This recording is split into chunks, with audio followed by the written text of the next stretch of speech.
Two friends reached out to me and they asked me, what does it take to be a member of APF? And I told them the amount. But they were shocked. They thought it was a lot of money, right? And I said, that's the interesting part. Look at it that you make a commitment of an amount every year to be a part of an organization that you can go to sleep knowing fully well, rightfully so, that your money is actually being judiciously utilized for the right things. Sometimes that amount of money even means nothing to you, but you would at least have lived a life and have a legacy that you contributed and you touched the lives of people that you will never meet and you will never know them, but your money has touched their lives. We must live in a society where we learn to give opportunity to people and give the next man to you a chance. Maybe just what they need is just that opportunity. Hello and welcome to another edition of the APF Podcast Series. My name is Mosun Layode and I'm the Executive Director. Today, I have the pleasure of interviewing one of our dynamic APF members, and a man I say with many A's, Mr. Adeleke Alex-Adedipe. Welcome. Thank you very much for having me. You are managing partner at Duale, Ovia Alex-Adedipe, and you're very much respected in this field with a wealth of experience and knowledge spanning finance, tech, and corporate law. How would you say your experiences, both personal and professional, have shaped you to the point where you're doing philanthropy in the way you are now? All right, thank you, and thanks for the question. I would say that philanthropy for me started at an early age. I was raised in a home where my parents constantly were involved in giving. And I knew it no better way than to understand that we live in a society where we had to stand up for one another. We had to support one another. I would say that we are the social security for ourselves in Nigeria, in Africa, at least for now. So I understood the concept of giving at that early age, coupled with the fact that my dad passed about 34, 35 years ago. And at such an early age, I would hear people come into the house and weep and cry about things that he had done for them, school fees he had paid, problems he had settled, rents he had paid, and who was going to do those things for them going forward. So I started to ask questions at such an unusual age about why those things were, those social gaps and those socioeconomic gaps were so obvious and prevalent. And so it took me, it was a no-brainer for me to decide that whenever the opportunity came up for me to be my brother's keeper, then I would be. So in the most unstructured manner, I'd always be my brother's keeper. And so a few years ago, I used to work in the law firm of Adeleke Alex-Adedipe. And my boss at the time, still my boss, Mr. Layode, very affiliated with APF. And I would watch and attend APF functions, and I would ask questions about APF and hoping that someday I would be able to afford to be a member or an associate of this prestigious and extremely giving and supportive organization. So when I started my firm with my partners about 9 odd years ago, I thought that I could do something. I then later realized that, you know what, it wasn't as difficult as I thought at the time. Again, this buttresses the point that giving can be done in little ways, right? My mom would say then, and she still continues to say that a person that would give, or a man or a woman that would give, didn't have to have a lot to give. What you would give as a rich person, you would have been given as a person with very little means, right? So philanthropy started for me at an early age and has always been a part of me, and it continues to expand and grow as I personally continue to expand and grow. Wow, you said so much in that, and there's a lot to unpack.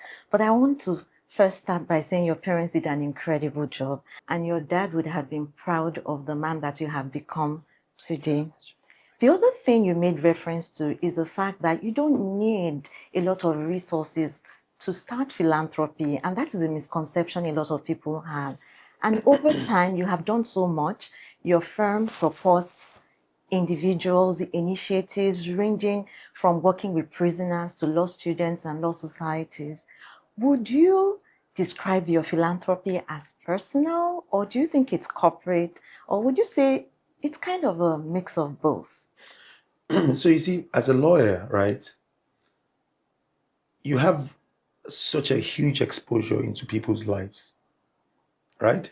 You tend to see opportunities as a lawyer, and you tend to see a lot of problems as a lawyer.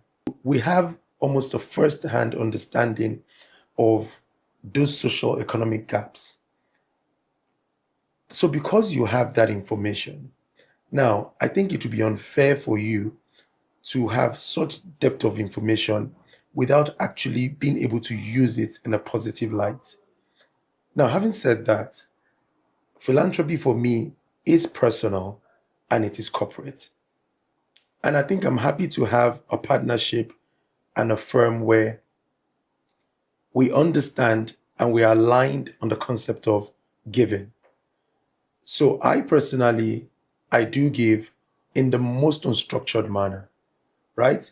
So every day we are supporting X, we're supporting Y.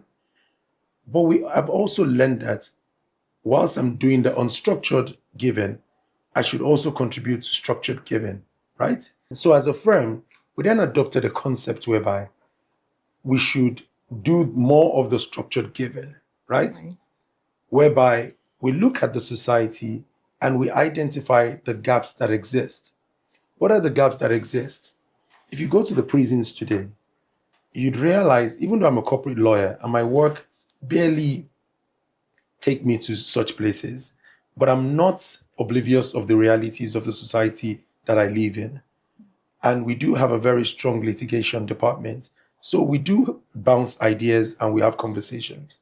But we have prisons whereby people are not being reformed, which is the whole essence of a prison, right? It's meant to be a correctional facility. Now, how best can we support this? Now, maybe government can afford to provide correctional facilities, but as individuals and as corporate bodies, and I use this opportunity to also send some kind of message to corporates to let us be very mindful that our society does not start and end within our brackets, what I would say tax brackets, right? Right. The tax brackets that you don't belong can influence your tax bracket, right? Which is why we picked prisons at a time.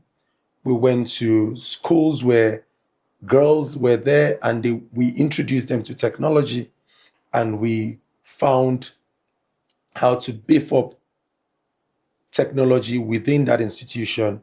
We've gone to universities to support universities. There are very few universities that are known in country that we haven't supported in many ways, right? Particularly the law society of those universities. I personally have taken on scholarship obligations, financial obligations of people, and both in structured and unstructured. And as a firm, we continue to do these things, right? And we continue to support people that support those causes, right? And so that, because sometimes you find out, you think that you have a full scope of the problems of the society. I think APF has a better scope and understanding of the societal gaps and problems than I do, right? Why don't I give APF money and let APF be the bridge between myself and those people that are in need, which is also part of the things we do in the firm today. Well done. That's a lot of work that you're doing. We're trying. And thank you for speaking for APF. It's good to also see the impact that APF is making within its network. And you spoke to moving from, just doing things in an ad hoc way, to becoming more strategic. And not to say that you still don't give in your own personal way, but there is a need for us to be more strategic and deliberate in the way that we give. What would you say the impact has been? What stories are you hearing from the people that you have supported?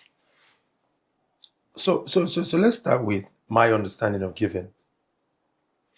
So I give without looking back, right? So some people say that when you give, you must ensure that you get results. Maybe not all the time. So I think the idea is that we give first and we hope that what we have given would impact positively, right? So for example, you can pay someone's school fees, but you can't guarantee that the person will pass, right? But at least you've paid the school fees. That means you've given the person an opportunity that the person never had. So I think that on a general scale, we've seen a lot of positive results. We've gotten a lot of gratitude and messages. We've gone back sometimes to look at the impact of what we've done. And the reason why we're looking at the impact is not to judge, is to see whether there is still some gap that we can fill. Right. Because sometimes it's like cooking, right? I don't think I'm the best in the kitchen. I was going to ask you if you cook. But it's like cooking, right? So if you're making, for those that know how to boil rice, so if you're making your food, if it's not soft enough, right, then you put some more water. If you don't put the water, then you have to eat it hard. But if you put water, then it becomes soft enough. Not mushy, but it becomes soft enough. Just right. Right. And then you can eat it. Sometimes that little extra cup of water might be what they need. Yeah. And that cup of water might not cost me much. Or even if it did, I may have the opportunity to be able to reach out to friends and say, I need you to support this cause. I need you to support that cause. And we do it all the time. Again, in the most unstructured way. So I belong to WhatsApp groups that different friends, and somebody brings somebody's problem to the WhatsApp group. And they say, this person is displaced. They need 3 million naira to be rehabilitated. And everybody starts to put in money. And in an hour, you've raised the entire money, right? And we just leave it there. Now, I don't go back to try to find out how it has happened, what has happened.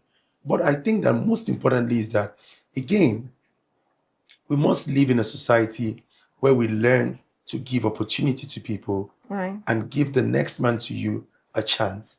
Maybe just what they need is just that opportunity. That cup of water. A cup of water. That's a very interesting way of looking at it, and an interesting analogy as well. And you started going into my next question, because you're talking about your network, being in a WhatsApp group. And earlier you spoke about not being comfortable in your own tax bracket.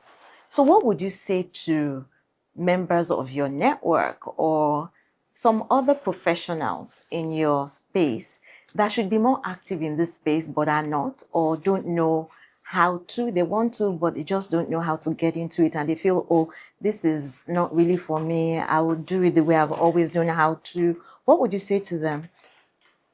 I'm very happy to speak about this, and I'll tell you why. 2 years after I joined APF, and APF showcased me, I think on the Instagram as a new member or something. Or maybe something happened. There was an editorial. 2 friends reached out to me and they asked me, what does it take to be a member of APF? And I told them the amount. But they were shocked. They thought it was a lot of money, right? And I said, that's the interesting part.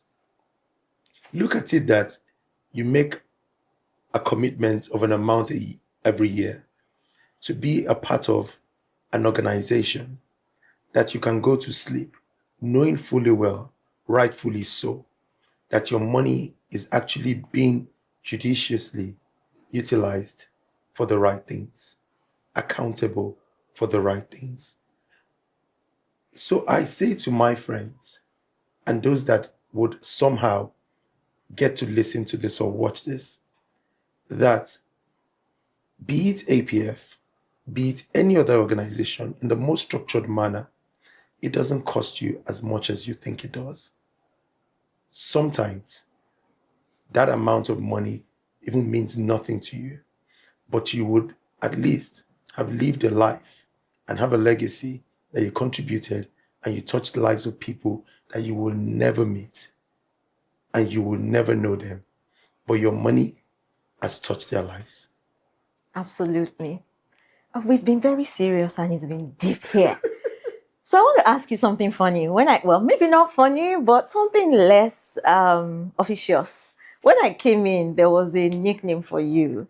You're called Otumba here. And I also know that you're known as Big Fish. So I think I'll pick one and ask, how did you come about the name Big Fish?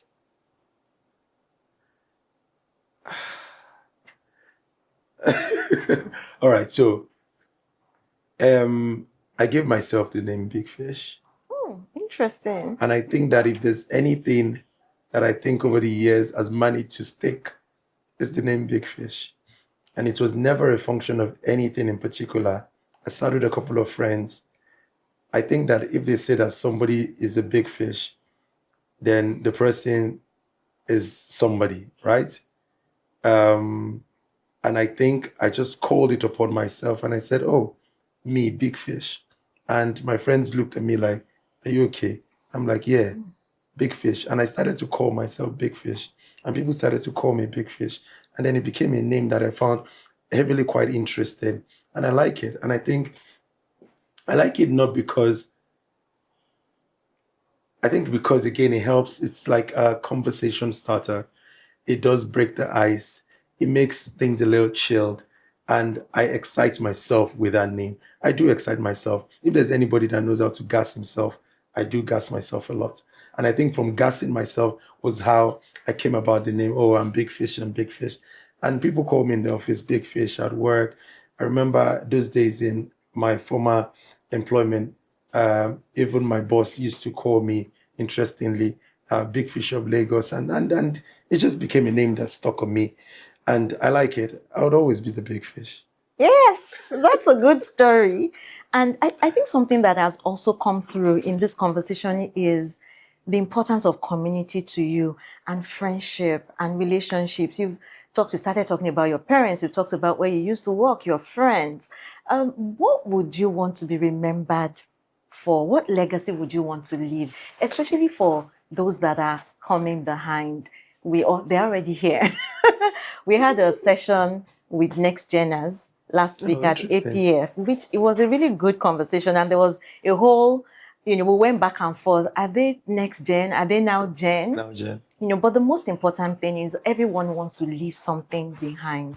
What do you want your legacy to be? You see, I think legacies are very important. And I think that each and every one of us would have failed if we passed and we journey through life without making an impact. And making an impact has got to be deliberate. It's got to be intentional.